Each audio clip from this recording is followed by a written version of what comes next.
ఎలా జరిగింది? రైలు కింద తలపెట్టాడు మేడం. Suicide case. ఎవరు చెప్పారు? పబ్లిక్. మీరేమనుకుంటున్నారు? నేను అదే అనుకుంటున్నాను.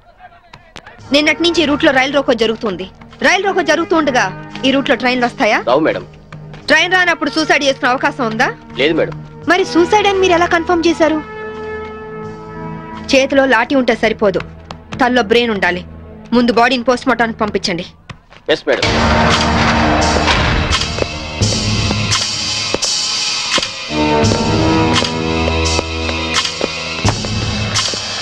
మర్డర్ ఏ టైంకి జరిగి ఉండొచ్చు? నిన్న ఉదయం 11 గంటల ప్రాంతంలో జరిగి ఉండొచ్చు మేడం. ఫింగర్ ప్రింట్ రిపోర్ట్స్ ఏమైనా వచ్చాయా? ఫోరెన్సిక్ రిపోర్ట్ వస్తే కానీ తెలియదు మేడం.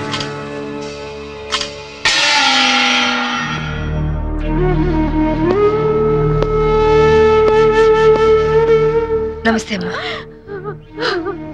నా పేరు సాంబవి. మీ ఆయన కేసు ఇన్వెస్టిగేట్ చేయడానికి వచ్చాను. మీరు నాకు సహకరించాలి.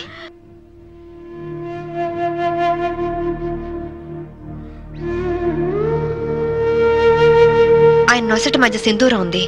నిన్న ఆంజనేయ స్వామి గుడికి వెళ్ళాడమ్మా? ఆయన ఒక్కరే కాదు, ఇద్దరం కలిసి వెళ్ళాం.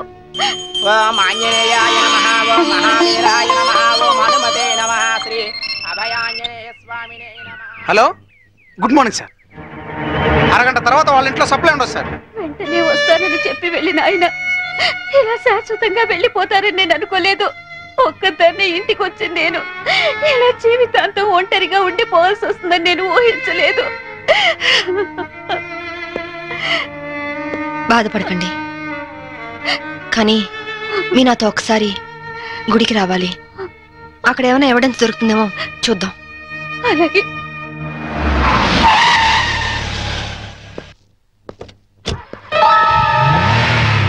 గేట్ తాళం తీ. రాత్రి వేసిన తలుపు ఉదయం 5 వరకు తెరవరమ్మా. సరే రండి.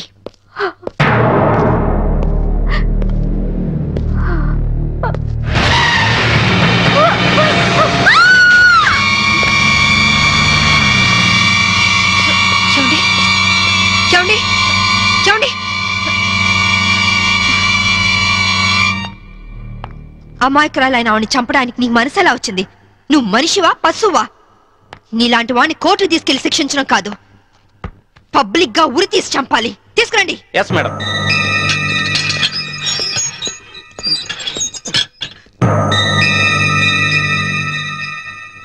డ్రైవర్ గా నీ ఎక్స్పీరియన్స్ ఎంత ఉండొచ్చు? 20 ఏళ్ళు మేడం. 20 ఏళ్ళు ఎక్స్పీరియన్స్ ఉండి అంత నిర్లక్ష్యంగా నడిపి యాక్సిడెంట్ చేసావంటే నేను నమ్మను. అప్పుడు నేను తాగున్నానమ్మా. ఏం చేస్తున్నానో తెలియని మైకంలో అలా జరిగిపోయిందమ్మా. ఎవరో చేసిన తప్పుకి నువ్వు బలిపశువు కావద్దు. వాళ్ళని శిక్ష నుంచి తప్పించడానికి నేరం నీ మీద వేసుకోవద్దు. నేరం రుజువు అవుతే నీకేం శిక్ష పడుతుందో తెలుసా? ఉరి శిక్ష. తప్పు చేశాక శిక్ష తప్పదుగా మేడం? అవును, తప్పదు. లక్ష్మి, యాండి నువ్వెందుకు వచ్చావు ఇక్కడికి? What happened? యాండి, బ్రోతల్ కేసు మేడం. నాకేం తెలీదు, నేనే పాపం చేయలేదండి. తప్పు చేస్తూ దొరికిపోయిన ప్రతి వాళ్ళు చెప్పేది ఇదే. రేయ్, ఏం జరిగిందో నువ్వు చెప్పు. బుద్ధిగడి తిని 1000 రూపాయలు ఇచ్చిన ఐటమ్ తేవిని బుక్ చేసుకున్నాను. సడన్ గా రైడింగ్ జరిగింది, ఇద్దరం దొరికిపోయాం. ఇదంతా కట్టు కదా అమ్మా. వీళ్ళ మాటలు నమ్మొద్దమ్మా. నా భార్య నిప్పు ఇట్లాంటి తప్పు పనులు చచ్చినా చేయదు. ఇదంతా కట్టు కదా. రాత్రంతా నీ భార్యతో గడిపిన వీడు చెప్పేది, రైడ్ చేసి రెడ్ హ్యాండెడ్ గా వీళ్ళిద్దరిని పట్టుకుని ఎస్ఐ చెప్పేది నీ కట్టుకథలా ఉందా? ఖచ్చితంగా ఇది కట్టు కదా. అంటే నేను చెప్పేది కట్టు కదా, వాళ్ళు చెప్పేది కట్టు కదా. నువ్వు చెప్పేది నిజమని ఎలా నమ్ముకుంటావు? రాత్రంతా నేను నా పిల్ల మా ఇంట్లోనే ఉన్నాం. ఓ, అయితే నిన్న రాత్రి కార్ డ్రైవ్ చేసింది, యాక్సిడెంట్ చేసావని చంపింది నువ్వు కాదన్న మాట. I'm I right? చెప్పు, కార్ నడిపింది ఎవరు? ఆ దారుణాన్ని కారణం ఎవరు చెప్పు. ధనరాజు గారి తమ్ముడు బాలరాజేనమ్మా. నేను యాక్సిడెంట్ చేసినట్టు ఒప్పుకుంటే లక్షిస్తామన్నా, లేకపోతే నన్ను నా భార్యను చంపేస్తామని బెదిరించారమ్మా. నీ ప్రాణానికి వచ్చిన భయమేం లేదు. ఇక్కడ చెప్పిందే రేపు కోర్టులో చెప్పాలి.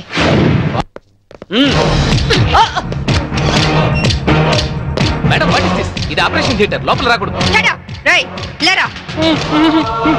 మీరు జులుం చేయడానికి ఇది పోలీస్ స్టేషన్ కాదు, హాస్పిటల్. Don't disturb me. ఇతనికి heart problem, kidney problem, brain problem, nervous problem, liver problem. ఇన్ని ప్రాబ్లమ్స్ ఉన్నవాడు బ్రతకడం కంటే చావడం బెటరు. రేయ్, లేరా లేరా లే. What is nonsense? Shut up చావు బతుకులో ఉన్న పేషెంట్ ని కాపాడే డాక్టర్ ని చూశాను, కానీ క్రిమినల్ కాపలా కాసే డాక్టర్ ని మిమ్మల్ని చూస్తున్నాను. ఛీ! ఎరా నీ గుండె నొప్ప, కిడ్నీ ప్రాబ్లమా, లివర్ ప్రాబ్లం రా? నీలాంటి వాడు బయట ఉంటే law and order K problem. నీలాంటి వాడు పర్మనెంట్ గా బొక్కలో ఉండడం బెటర్.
ఆ డ్రైవర్ గాడు నిజం చెప్తే మా తమ్ముడికి శిక్ష ఖాయం. మామూలు శిక్ష కాదండి, ఉరి శిక్ష.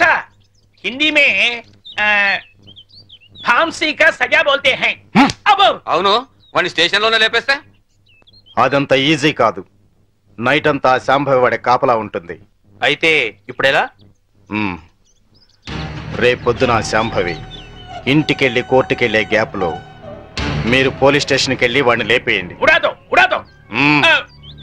ఓకే అన్న. త్వరగా డ్రైవర్ తీసుకురావయ్యా, కోర్టు టైం అవుతుంది. Yes sir.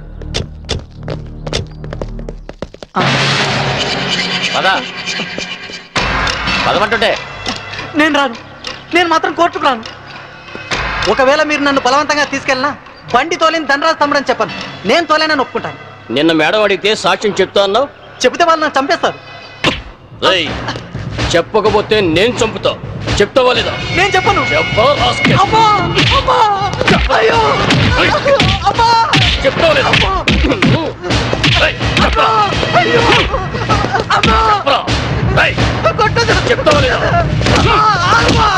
చెప్తావా లేదా?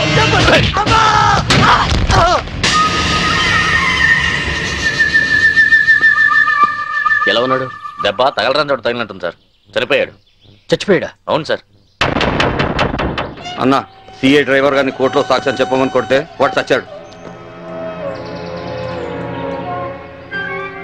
అలాగే అన్న. పోలీసులు నశించాలి, పోలీసులు నశించాలి, పోలీసులు నశించాలి, పోలీసులు నశించాలి, పోలీసులు నశించాలి, పోలీసులు నశించాలి. ACP Shambhavi down down, ACP Shambhavi down down, ACP Shambhavi down down, ACP order order. What is this nonsense? ఎవరు మీరు? వీళ్ళంతా ఈ కేసుకు సంబంధించిన వాళ్ళే యువర్ ఆనర్. అవును సార్, ముద్దాయిగా బోన్లో నిలబడ్డది మా తమ్ముడే, కానీ ఇప్పుడు నిలబడాల్సింది వాడు కాదు, ఈ ఏసీపీ శాంభవి. ఏమైంది? ఎలా జరిగింది? ఐఎమ్ సారీ మేడం, అనుకోకుండా జరిగిపోయింది.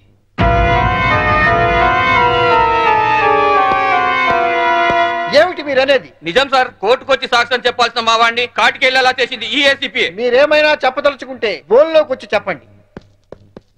పోలీసు మామూలు ఇవ్వడం లేదన్న కోపంతో నీతిగా వ్యాపారాలు చేసుకునే మా మీద ఈ ఏసీపీ ఎప్పటి నుంచో కక్ష కట్టింది సార్. యాక్సిడెంట్ చేసిన మా డ్రైవరు తప్పు చేసింది తానేని ఒప్పుకొని లొంగిపోయినా వినకుండా మా అన్నయ్యని ఎలాగైనా ఈ కేసులో ఇరికించాలని చూస్తుంది సార్. యాక్సిడెంట్ చేసింది మా తమ్ముడేనని కోర్టులో తప్పుడు సాక్ష్యం చెప్పమని మా డ్రైవర్ను కోరింది. విశ్వాసపాత్రుడైన వాడు చెప్పనన్నందుకు లాఠీలతో కొట్టించి చంపించింది. యువర్ ఆనర్, అతను చెప్పేది పచ్చి నిజం. పోలీసుల దౌర్జన్యానికి అరాచకానికి ఈ లాకప్ డెత్ నిలువుటద్దం లాంటిది. ఇలాంటి సంఘటన మళ్లీ మళ్లీ రిపీట్ కాకుండా ఉండాలంటే ఈ డ్రైవర్ సావుకు కారణమైన ఏసీపీ శాంభవిని ఆ స్టేషన్ సిఐని సస్పెండ్ చేసి కఠినంగా శిక్షించాల్సిందిగా కోర్టు వారిని కోరుతున్నాను. That's all your honour. ACP గారు, what is your explanation? Vigilance officer భార్యను చంపింది బాలరాజే అని చెప్పడానికి ఈ డ్రైవరే సాక్ష్యం. ఆ డ్రైవర్ ఇప్పుడు శవంగా మారాడు కదా, సాక్ష్యం ఎలా చెప్తాడు? ఈవిడకు మెంటలెక్కింది సార్.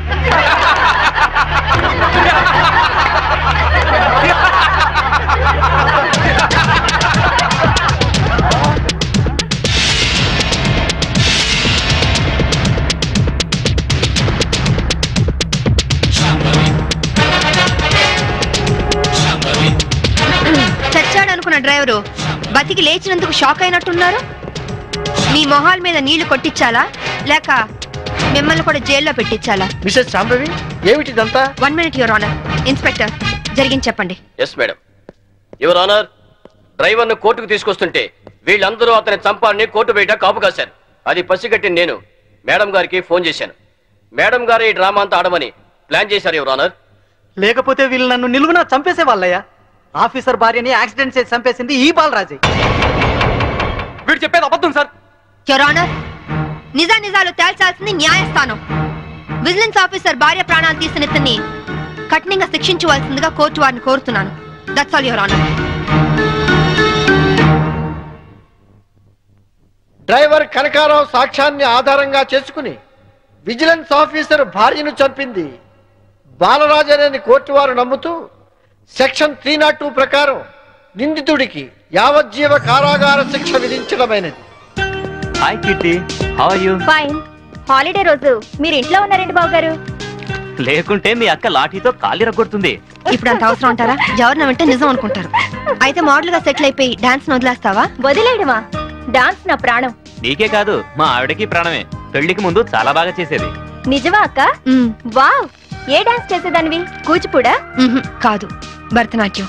పోలీస్ ఆఫీసర్ అయ్యాక పొలిటికల్ లీడర్స్ తో రౌడీస్ తో డాన్స్ చేస్తోంది మా ఆవిడ. డాడీ ఇలాగా?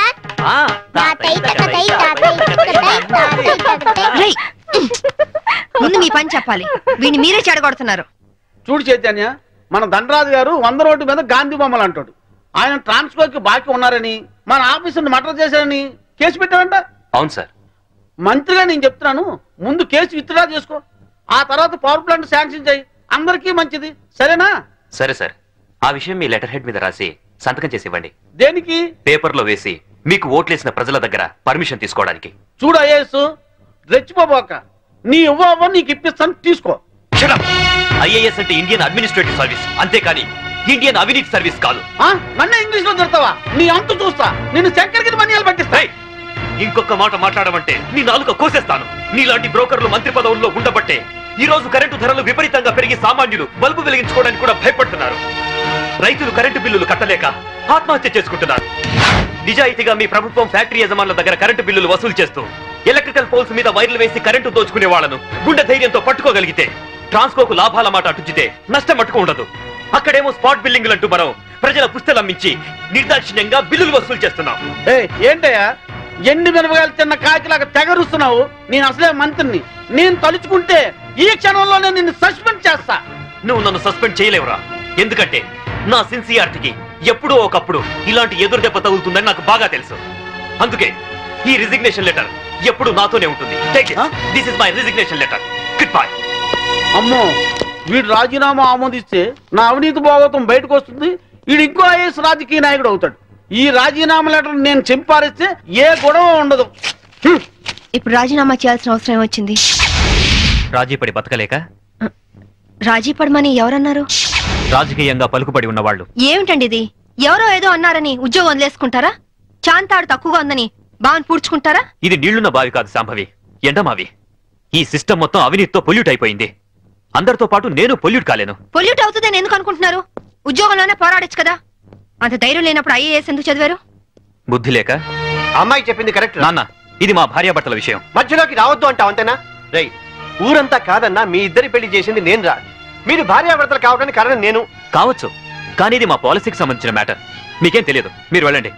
ఏమండి, ఆవేశపడుకుని ఒక నిమిషం ఆలోచించండి ప్లీజ్. చూడు, నేను జాబ్ లేకుండా ఇంట్లో ఉండడం నీకు అవమానంగా అనిపిస్తే భర్త పోస్టు కూడా రిజైన్ చేస్తాను.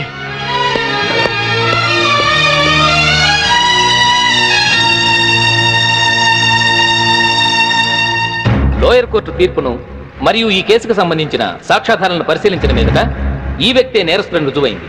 కానీ ఇతని మానసిక పరిస్థితి బాగోలేనందున ఈ వ్యక్తిని మానసిక చికిత్సాలయంలో ఉంచి శిక్షాకాలను పూర్తి చేయవలసిందిగా ఈ కోర్టు తీర్పు ఇవ్వడమైంది.